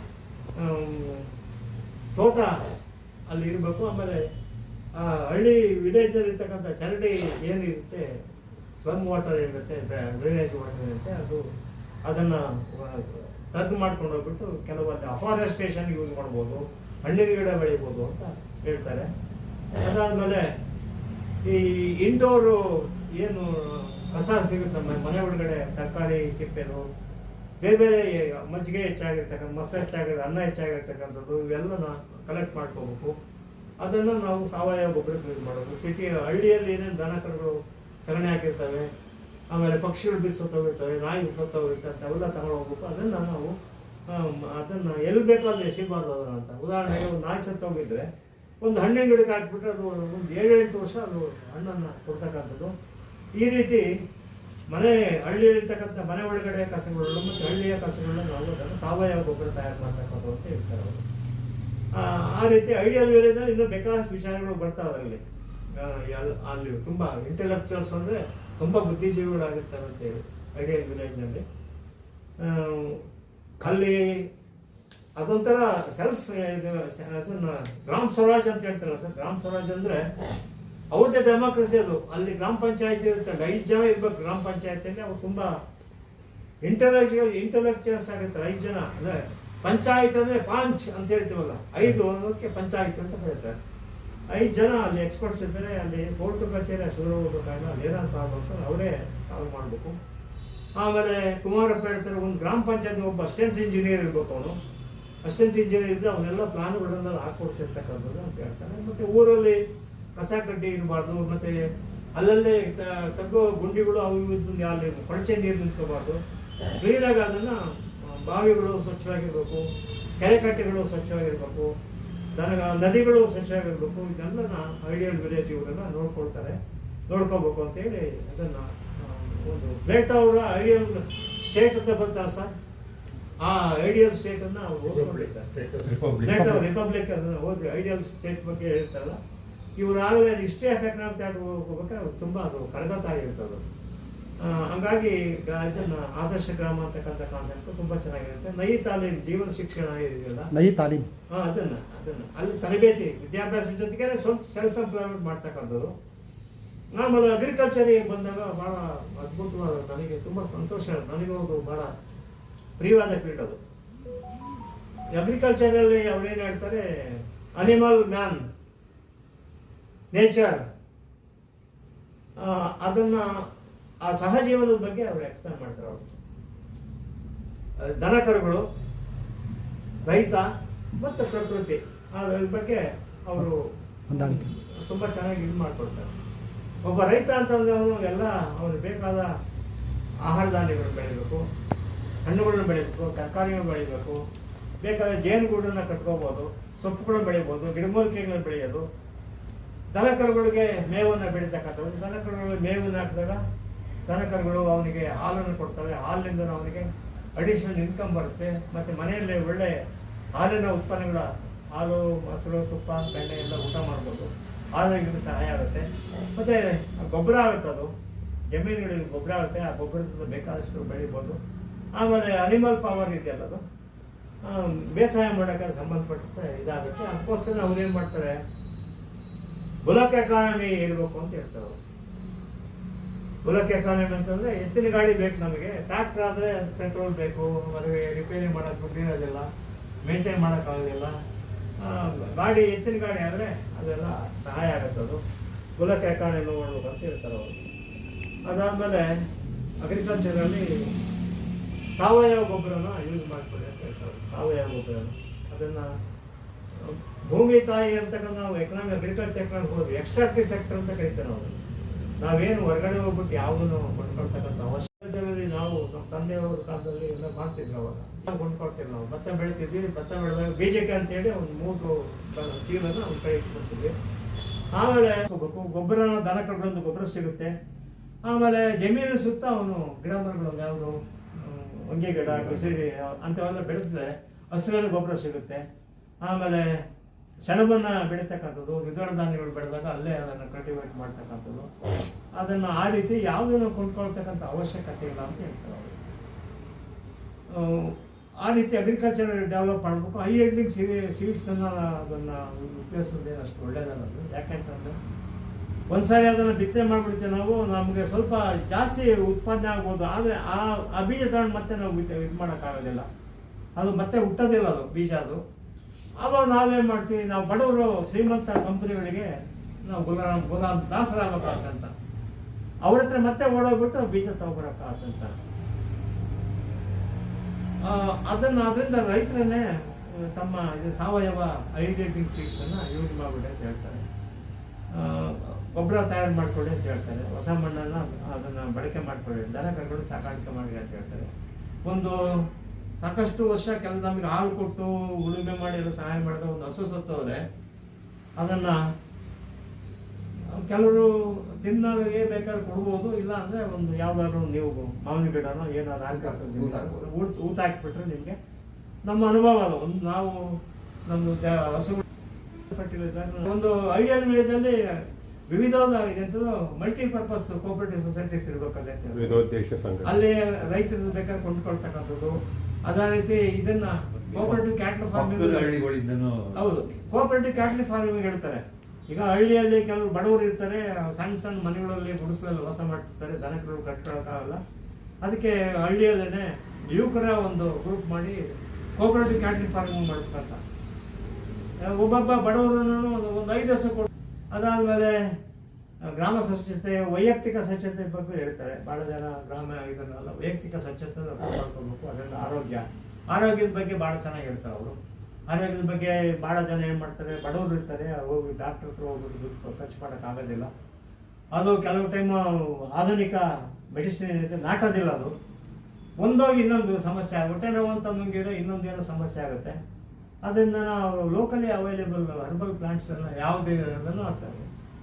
ಆಯುರ್ವೇದಿಕ್ ಡಾಕ್ಟರ್ಸು ಅದ್ರ ಉಪನ್ಯಾಸಗಳು ಕೊಡ್ಬೇಕು ಅದ್ರ ಸಂಬಂಧಪಟ್ಟಂತೆ ಅಂತೇಳಿ ಉದಾಹರಣೆ ಕೊಡ್ತಾರೆ. ಬೇಕಾದಷ್ಟಲ್ಲ, ಉದಾಹರಣೆಗೆ ನೆಲದಲ್ಲಿ ಇದೆ, ಅಮೃತ ಬಳ್ಳಿ ಇದೆ, ಆಮೇಲೆ ಬೇಕಾದಷ್ಟು ಸಸಿಗಳೆಲ್ಲ ಹುಟ್ಟಿದ್ದಾರೆ. ಈಗ ನಮ್ಮ ಜಮೀನುಗಳಲ್ಲೇ ಇರ್ತಾರೆ, ಇದು ಮಾಡ್ಬೇಕಂತ.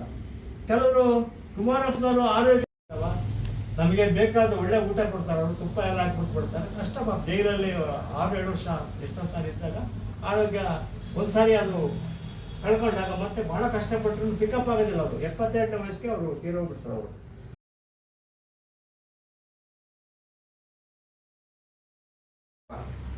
ಅವಾಗ ಕುಮಾರಪ್ಪನವ್ರು ಹೇಳ್ತಾರೆ, ನಾನೇನು ಕುಮಾರಪ್ಪ ವಿಚಾರ ಹೇಳಿದಲ್ಲ, ನಾವು ಗ್ರಾಮೀಣ ಪ್ರದೇಶದ ಯುವಕರಿಗೆ ನಮ್ಮ ಡೀಸೆಂಟ್ ಇಂಡಸ್ಟ್ರಿ ಕೊಡ್ಬೇಕು ಅಂತ ಹೇಳ್ತಾರೆ. ಅವಾಗ ಅಗ್ರಿಕಲ್ಚರ್ ಡೆವಲಪ್ ಮಾಡ್ಬೇಕು ಅಂತಾರೆ. ನಾವು ವಿದೇಶಗಳ ಮೇಲೆ ಸಾಲ ಬರ್ತದೆ. ನೆಹರು ಹೇಳ್ತಾರೆ, ನಾವು ಹಂಗೆ ಮಾಡಿದ್ರೆ ಭಾಳ ಗೋತ್ರದ ಹೇಳ್ತಾರೆ. ಅದು ಪ್ರೈಮ್ ಮಿನಿಸ್ಟರ್ ಆಗಿರಲ್ಲ, ನಾನು ಪ್ರೈಮ್ ಮಿನಿಸ್ಟರ್ ಆಗಿರೋಂತಲೂ ಹೇಳಿಲ್ಲ ನಾನು. ಕುಮಾರಪ್ಪ ಅದನ್ನು, ಯಾಕಂದ್ರೆ ಕುಮಾರಪ್ಪ ಅಮೆರಿಕದಲ್ಲಿ ಓದ್ ಬಂದಾರಲ್ಲ, ಅಮೆರಿಕನ್ ವಾರ್ ಆಫ್ ಇಂಡಿಪೆಂಡೆನ್ಸ್ ಅಲ್ಲಿ ಕಾಂಗ್ರೆಸ್ ಇರ್ತಾನೆ. ಅವಾಗ ಸ್ವಾತಂತ್ರ್ಯ ಹೋರಾಟಕ್ಕೋಸ್ಕರ ಕಾಂಗ್ರೆಸ್ ಫಾರ್ಮ್ ಮಾಡಿ ಜಾರ್ಜ್ ವಾಷಿಂಗ್ಟನ್, ವಿಲಿಯಂಟನ್ ಇವರೆಲ್ಲ ಇದಾರಲ್ಲ, ಅವರೆಲ್ಲ ಏನು ಮಾಡ್ತಾರೆ, ಕಾಂಗ್ರೆಸ್ ಸ್ವಾತಂತ್ರ್ಯ ಹೋರಾಟಕ್ಕೆ ಕಾನೂನು ವ್ಯವಸ್ಥೆಯನ್ನು ಓಡಿಸ್ಬಿಡ್ತಾರಲ್ಲ, ಸೋಲಿಸ್ಬಿಟ್ಟು ಕಾರನ್ ವಾಲಿಸ್ ಭಾರತಕ್ಕೆ ಬಂದ್ಬಿಟ್ಟು ಇಲ್ಲಿ ಇವ್ರನ್ನ ಸೋಲಿಸಿ ಇಲ್ಲಿ ಎಸ್ಟಾಬ್ಲಿಷ್ ಮಾಡ್ಬಿಡ್ತಾನೆ ಬ್ರಿಟಿಷ್ ಎಂಪೈರ್. ಅಲ್ಲಿ ಸೋತ್ ಬಂದಿರ್ತಾನೆ ಅವನು. ಅವರೆಲ್ಲ ಒಗ್ಗಟ್ಟಿಂದನ ಅಮೆರಿಕನ್ ವಾರ್ ಆಫ್ ಇಂಡಿಪೆಂಡೆನ್ಸ್ ಆವಾಗ ಕಾಂಗ್ರೆಸ್ ಡಿಸಾಲ್ವ್ ಮಾಡ್ತಾರೆ ಅಮೆರಿಕದಲ್ಲಿ. ಕುಮಾರಪ್ಪ ಅದು ನೋಡಿರ್ತಾರಲ್ಲ, ನಾವು ಕಾಂಗ್ರೆಸ್ ಸ್ಥಾಪನೆ ಆಗಿರೋದು ಸ್ವಾತಂತ್ರ್ಯ ಹೋರಾಟಕ್ಕೋಸ್ಕರ. ಈ ಕುಮಾರಪ್ಪನಿಗೆ ಅಂತರ್ಯದಲ್ಲಿ ಏನಿತ್ತು ಅಂದ್ರೆ ಇನ್ನರ್ ವಾಯ್ಸ್ ಏನ್ ಹೇಳೋದಂದ್ರೆ, ಈ ನೆಹರು ಕೈಗೆ ಕಾಂಗ್ರೆಸ್ ಇಟ್ಬಿಟ್ರೆ ಇವ್ರು ಮಾಡಿದಲ್ಲಿ ಟೈಮ್ ಆಸೆ ಒಂದೇ ಒಂದು ನಿಮಿಷ.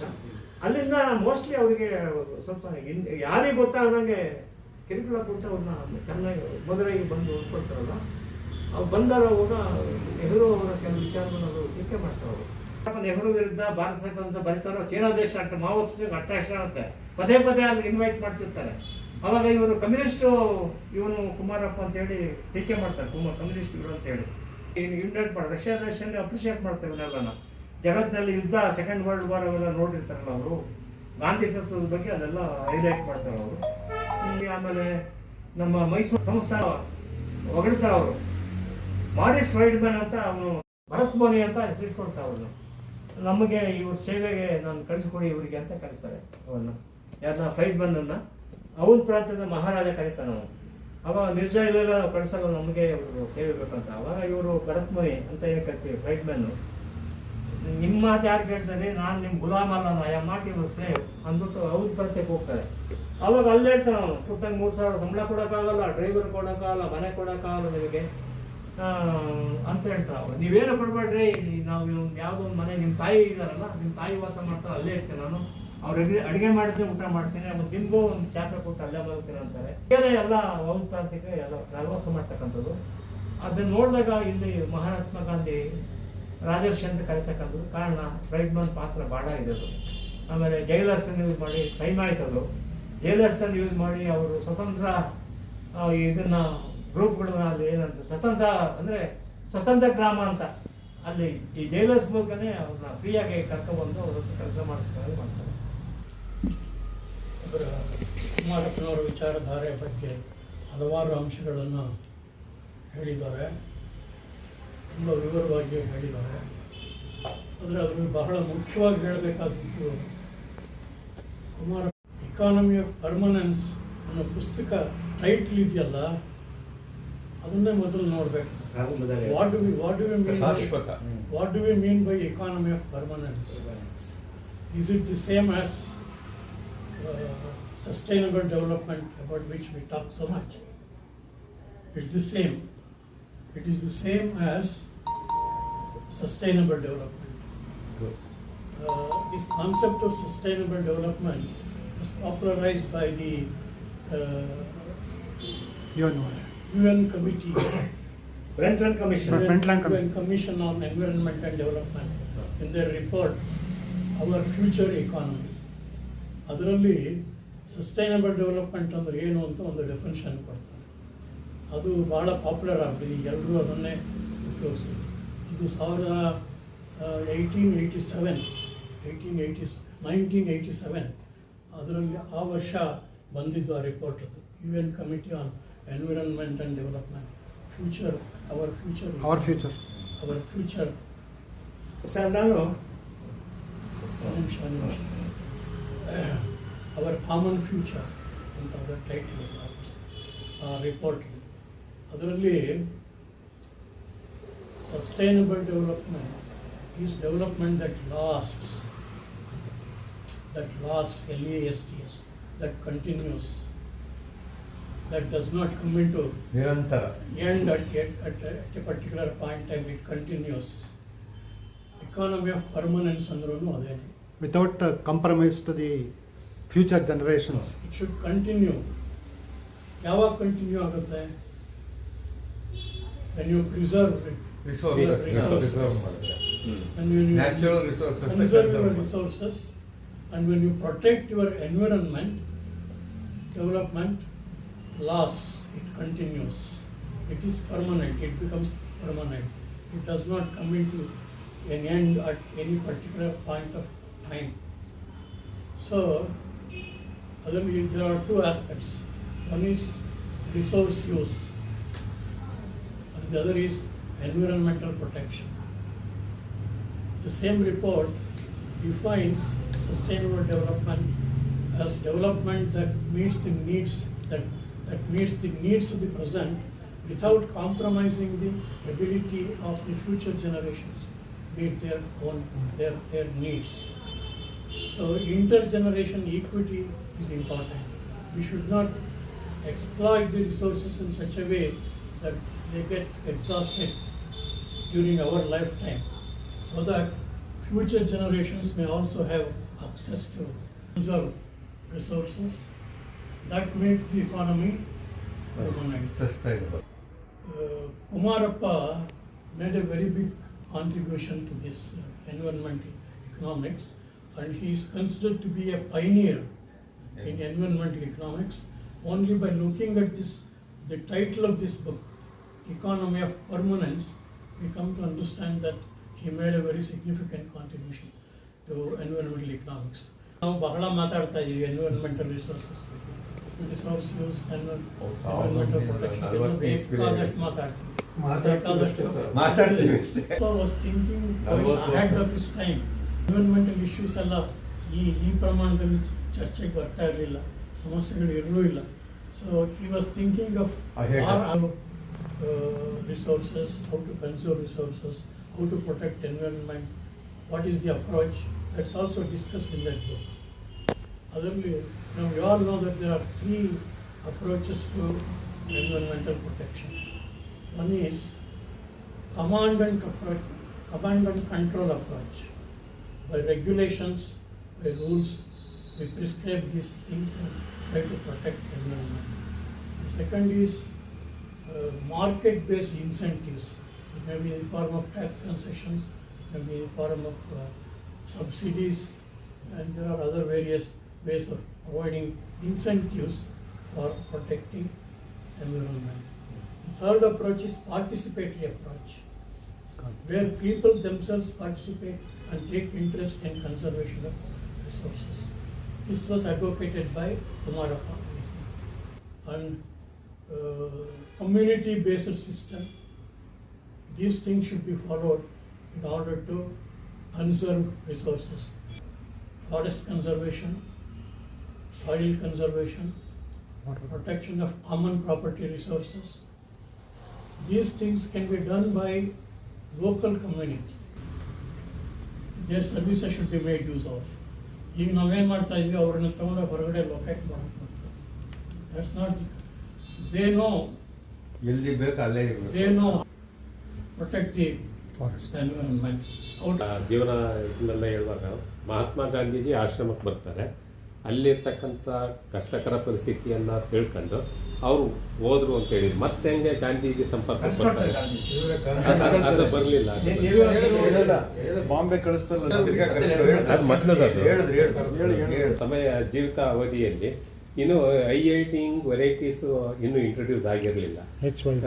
ನೀವು ಅದನ್ನ ಅವ್ರು ವಿರೋಧಿಸ್ತಾರೆ ಅಂತ ಹೇಳಿದ್ರಿ. ಅದು ಹೇಗೆ? ಚಿಲ್ಲರೆ ಮೇಲೆ ತಳಿಗಳಿದ್ದು.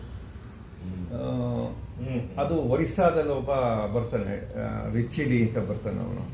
ಅವನು ಒರಿಸ್ಸಾದ ಒಂದು ಅಗ್ರಿಕಲ್ಚರಲ್ ಇನ್ಸ್ಟಿಟ್ಯೂಟಲ್ಲಿ ಅದು ಕಡಿಮೆ ಆಗೋಗ್ಬಿಟ್ಟಿರ್ತದೆ. ಎಲ್ಲ ಟ್ರೈಬಲ್ ರೀಜನ್, ಹಿಲ್ಲಿ ರೀಜನಿಂದ ಎಲ್ಲ ಭತ್ತದ ತಳಿಗಳನ್ನು ತಂದು ಸಂಗ್ರಹಿಸ್ತಾರೆ. ಅದೇನು ಹೇಳ್ತಾರೆ, ಅದು ಸಂಗ್ರಹಿಸಿ ಅದು ಇಟ್ಟಿರ್ತಾರೆ, ಕಾಪಾಡಿ ಅದು ಮಾಡಿದಾಗ ಏನಾಗುತ್ತೆ, ಅದನ್ನು ಸ್ವಾಮಿನಾಥನ್ ಒಂದು ವಿಸಿಟ್ ಮಾಡ್ತಾರೆ. ನೋಡಿ ತುಂಬ ಇದಾಗುತ್ತೆ. ಆ ಟೈಮಲ್ಲಿ ಸ್ವಾಮಿನಾಥನ್ ಕಾಂಟ್ರವರ್ಸಿ ಇದೊಂದು ಇದೆ ಸರ್, ಇದು ದೊಡ್ಡದು. ಅದನ್ನು ಬರೆದಿದ್ದಾರೆ, ಪುಸ್ತಕನೂ ಬರೆದಿದ್ದಾರೆ. ಗ್ರೇಟ್ ಜೀನ್ ರಾಬರಿ ಅಂದ್ಬಿಟ್ಟು ಇದೆ. ಅದು ಗ್ರೇಟ್ ಜೀನ್ ರಾಬರಿ ಅಂತ ಕರೀತಾರೆ ಅದನ್ನು. Swaminathan was tip to become director general of international rice research ಇನ್ಸ್ಟಿಟ್ಯೂಟ್ಗೆ ಟಿಪ್ ಆಗ್ತಾರೆ. ಟಿಪ್ ಆದಾಗ ಏನಾಗುತ್ತೆ, ಈ ಜೀನ್ಸ್ ಪೂಲ್ ಇದೆಯಲ್ಲ, ಅದನ್ನು ಇನ್ನೊಬ್ಬರು ಬಂದು ಸ್ಟಡಿ ಮಾಡಿರ್ತಾರೆ ಒಬ್ಬ.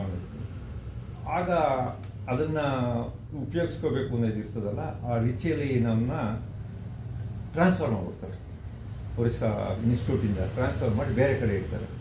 ಇಟ್ಬಿಟ್ಟು ರಾತ್ರಿ ಅದು ಇಂದಿರಾ ಗಾಂಧಿ ಕಾಲ sir. Mrs Gandhi was a prime minister, she was not knowing. ಇಷ್ಟು ಜೀನ್ಸ್ ಪೂಲ್ ಇರುತ್ತಲ್ಲ, ಅದಷ್ಟು ತಳಿಗಳು ಸಂಗ್ರಹಣೆ ಇರ್ತದಲ್ಲ, ಜರ್ಮೋಪ್ಲಾಸ್ಟ್ ಅಂತ ಕರೀತಾರೆ. ಆ ಜರ್ಮೋಪ್ಲಾಸ್ಟ್ ಅಷ್ಟು ಸಂಗ್ರಹಗಳನ್ನ ಫಿಲಿಪೀನ್ಸ್ಗೆ ಅವ್ರು ಹೋಗ್ತಿದ್ದಾರೆ. ಆ ಫಿಲಿಪೀನ್ಸಲ್ಲಿ ಅಮೇರಿಕಾದ ಡೈರೆಕ್ಟರ್ ಜನರಲ್ ಇರ್ತಾರೆ ಮೊದಲನೇ ಅವನು. ಆನಂತರ ಇವನು ಅದು ಕೇವಲ 3 ತಿಂಗಳ ಅಂತರದಲ್ಲಿ ಸ್ವಾಮಿನಾಥನ್ ಅವರು ಅವ್ರು ಇಳಿತಾರೆ ಪದವಿಯಿಂದ. ಸ್ವಾಮಿನಾಥನ್ ಬಿಕಮ್ಸ್ ಆ ರಿಚಲಿ ಅವ್ರನ್ನ ಅನಂತರ ಸುಮಾರು ವರ್ಷ ಬಂದಾಗ ಅವ್ರಿಗೆ ಇರಲ್ಲ. ಸೊ ಇದಕ್ಕೆ ಡೆಕ್ಕನಾಡಲ್ಲಿ ಒಬ್ಬರು ಬರೀತಾ ಇದ್ರು, ಎಲ್ವಿನ್ ಅಂತ ಬರೀತಿದ್ರು ಸರ್. ಅವರು ಪುಸ್ತಕ ಬರೆದ ಗ್ರೇಟ್ ಜಿನ್ ರಾಬರಿ ಅಂತ ಹೇಳಿದ್ದಾರೆ. ಈ ಭತ್ತ ಮತ್ತು ಅಕ್ಕಿಯ ತಳಿಗಳದ್ದು ಜರ್ಮೋಪ್ಲಾಸ್ಟ್ಗಳನ್ನ ಹೇಗೆ ಇನ್ನೊಂದು ಬೇರೆ ದೇಶ ಇಂಟರ್ನ್ಯಾಷನಲ್ ರೈಸ್ ಏನು ಮಾಡ್ತು ಅಂದರೆ, ಈ ಇಷ್ಟೊಂದು ತಳಿಗಳನ್ನೆಲ್ಲ ಮಾಡೋಕ್ಕೆ ಬದಲಾಗಿ ಕೇವಲ ಅವ್ರದ್ದು ಈಗ ಹೇಳ್ತಾರಲ್ಲ IR1, IR2, ಜಯ ಈ ಥರದ್ದು ಮಾತ್ರ ಅವೇಂದ್ರೆ ಅವಕ್ಕೆ ಮಾತ್ರ ಅವಕ್ಕೆ ಆ ಫರ್ಟಿಲೈಸರ್ ಬೇಕು, ಯೂರಿಯಾ ಬೇಕು, ಇವೆಲ್ಲವೂ ಬಂದ್ಬಿಡ್ತು. ಈ ಥರ ಮಾಡಿದ್ದು ತಪ್ಪಾಯಿತು. ಆ್ಯಕ್ಚುಲಿ ಈಗಲೂ ಹೇಳ್ತಾರೆ ಅಕ್ಕಿಗಳಲ್ಲಿ ಕೆಲವು ಕಪ್ಪಕ್ಕಿನೂ ಇದೆ ಸರ್. ಇವತ್ತು ಅದೊಂದು ಶೋಕಿ ಇದೆ, ನಿಮ್ಗೆ ಅಮೆಝಾನಲ್ಲಿ ಫ್ಲಿಪ್ಕಾರ್ಟಲ್ಲಿ ಸಿಗುತ್ತೆ ಬ್ಲ್ಯಾಕ್ ರೈಸ್ ಅಂತ. ಆದರೆ ಅವರು ಕೆಲವರೆಲ್ಲ ಅವನು ಪಾಪ ಟ್ರೈಬಲ್, ಅವನು ರಿಚಿಲಿನವನು ಎಲ್ಲ ಟ್ರೈಬಲ್ಸ್ ಹೋಗಿ ಅವನು ಒರಿಸ್ಸಾದಲ್ಲಿ ಟ್ರೈಬಲ್ ತಾನೆ ಸರ್, ತುಂಬ ಪಕ್ಕದ ಈಗನೇ ಹೇಳ್ತಾರೆ ಬಿಹಾರ್ ಈ ಕಡೆ ಎಲ್ಲ ಸಂಗ್ರಹಿಸಿರ್ತಾರೆ. ಇಷ್ಟು ಹೊರಟಾಗ್ತದೆ. ಅದೇ ಇದು ಏನು ಮಾಡೋಕ್ಕಾಗಲ್ಲ, ಇದು ಇದ್ದದ್ದೇ. ಅದು ಅನಂತರ ಸ್ವಾಮಿನಾಥನ್ಗೆ ಅದು ಅರಿವು ಬರ್ತದೆ, ಅದರಿಂದ ಅವ್ರ ಪಶ್ಚಾತ್ತಾಪನೂ ಬರ್ತದೆ. ಆದ್ರೆ ಅವ್ರು ಯಾಕೆಂದ್ರೆ ಇಡೀ ಪ್ರಪಂಚದಲ್ಲಿ ನಿಮ್ಗೆ ಹೆಚ್ಚಿಗೆ ಬರದೇ ಇದ್ದಾಗ ನಾರ್ಮನ್ ಬೋರ್ಲಾಗ್ ಮೆಕ್ಸಿಕೋದಲ್ಲಿ ಅವನು ಎಕ್ಸ್ಪೆರಿಮೆಂಟ್ಸ್ಗಳು ಮಾಡಿದಾಗ ಅವ್ರನ್ನ ಇವನು ಅಲ್ಲಿ ಹೋಗಿ ಕರ್ಸ್ಕೊಂಡು ನಾರ್ಮನ್ ಬೋರ್ಲಾಗ್ ಇಲ್ಲಿ ಬಂದ್ ಮಾಡಿದಾಗ ವೀಟ್ದು ಹೊಸ ತಳಿಗಳನ್ನ ತರ್ತಾರಲ್ಲ, ಅಲ್ಲಿಂದ ವೀಟ್ ರೆವಲ್ಯೂಷನ್ ನಮ್ಮಲ್ಲಿ ಅದು ಯಾವುದೋ ಒಂದು ಇವನ್ ಮಳೆಗಾಲದಲ್ಲೂ ಮುಂಚೆ ಅದೆಲ್ಲ ಸ್ಮಾಲ್ ಪ್ರಮಾಣದಲ್ಲಿ ಇರಬೇಕಾಗಿತ್ತು. ಅದು ಇದನ್ನ ಫ್ಯಾಷನ್ ಮಾಡ್ತೀವಿ. ಇವಾಗ ಕನ್ಫರ್ಮ್ಡ್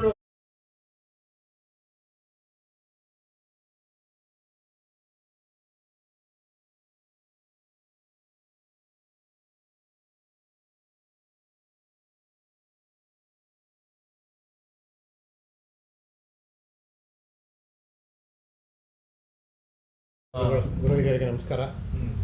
ಇವತ್ತು ಪ್ರೊಫೆಸರ್ ಬಸವರಾಜು ಅವರು ನಮಗೆ ಎಷ್ಟೋ ಜನಕ್ಕೆ ಗೊತ್ತು. ನನಗೆ ನಿಜವಾಗ್ಲೂ ಕುಮಾರಪ್ಪ ಅವ್ರ ಬಗ್ಗೆ ನಾನು ಹೆಚ್ಚಿಗೆ ಗೊತ್ತೇ ಇರಲಿಲ್ಲ. ನನಗೆ 1 ಗಂಟೆಗಳ ಕಾಲ ಸುದೀರ್ಘವಾಗಿ ಅವರ ಬದುಚಾರಧಾರೆಗಳು, ಭಾಳ ಮುಖ್ಯವಾಗಿ ಈ ಒಂದು ಎನ್ವೈರನ್ಮೆಂಟಲ್ ಎಕನಾಮಿಕ್ಸ್ ಮತ್ತು ಕೋಆಪರೇಟಿವ್ ಎಕನಾಮಿಕ್ಸ್ಗೆ ಅವರ ಕೊಡುಗೆ, ಗಾಂಧಿಯನ್ ಎಕನಾಮಿಕ್ಸ್ಗೆ ಅವ್ರ ಕೊಡುಗೆ ಏನು ಅವರು ಆ್ಯಡ್ ಮಾಡಿದ್ರು ಅನ್ನೋದನ್ನು ತುಂಬ ಸವಿಸ್ತಾರವಾಗಿ ಅವರ ಜೀವನದ ಘಟನೆಗಳ ಸಮೇತ ಮತ್ತು ಉದಾಹರಣೆಗಳ ಸಮೇತ ವಿವರಿಸಿದ್ದಾರೆ. ತುಂಬ ಚೆನ್ನಾಗಿತ್ತು ಅದು.